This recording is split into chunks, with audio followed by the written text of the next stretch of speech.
Here's a new song about when you really like a girl, you take her on a date, and you want to give her a kiss.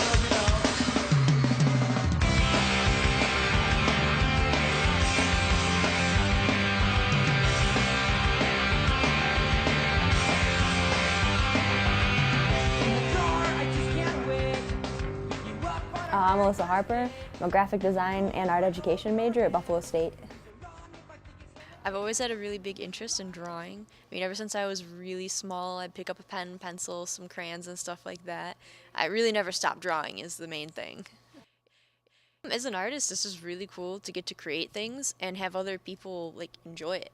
So especially having things out in the public area, you know, you have people while you're working on it even, they'll come up to you and talk to you. It's sort of a conversation starter and something that everybody can enjoy.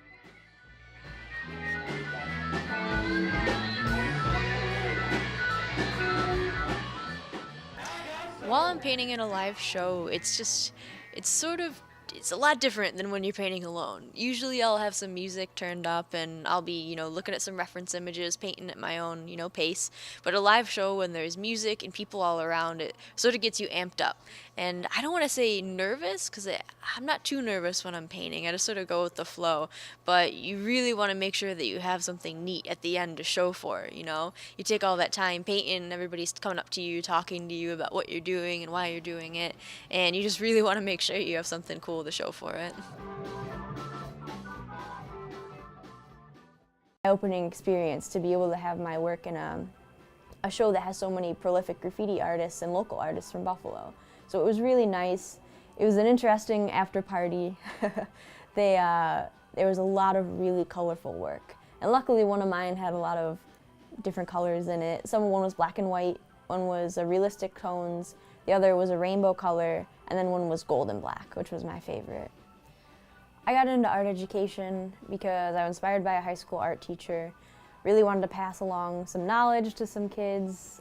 I love making art, and I don't think I will ever stop making it. So I really want to inspire kids to, you know, have that sort of passion for it.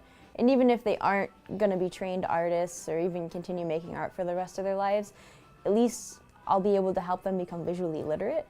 So I mean, they really force reading and writing and literacy in the schools, but in order to be fully literate, you have to understand visual culture.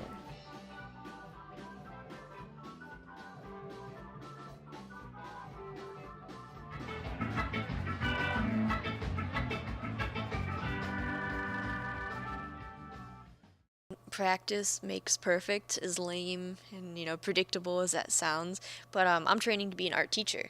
And I mean, even it starts when you're at that stage where you realize that you can't draw. Everybody gets there. You know, you're a kid, you can't make something look like a nice painting. You just can't. You don't know what perspective is. And I think around the age of, you know, 6, 7, 8, you realize, I'm not very good at this. And it's hard to keep doing something that you're not good at, but if you practice, you will always get better. I mean, people are always, oh, you're born with such talent. It's like, I'm really not. I really liked what I was doing, and I never stopped doing it. And that's the only reason that I'm at the place that I am now. I mean, I guess, you know, some people are at an advantage when they're young, you know, you have a knack for it, but I've definitely practiced weekly, almost every day, you know, making something, looking at design, thinking about it, you know, eat, breathe, sleep design and art.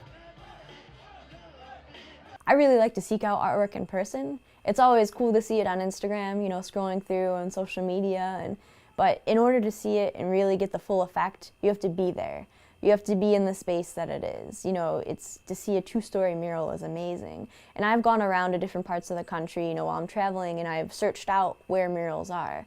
I've gone to California and sought out some Shepherd Ferry murals just to see the layers, and you can see each layer of paint that he applies and the wheat pasting that he does. And same with Swoon. Her stuff is really intricate, and to be able to get up and basically touch it is amazing. I really think that nobody should give up on making things, and you really shouldn't take the easy way out. I mean, don't stick to little crafty things. If you really want to get good at making art, you know, take the time to visit galleries and look at things that are other than Pinterest and find some actual local artists, people that make stuff with their hands. You know, it's amazing what you see, and, you know, you'll get inspired by people around you.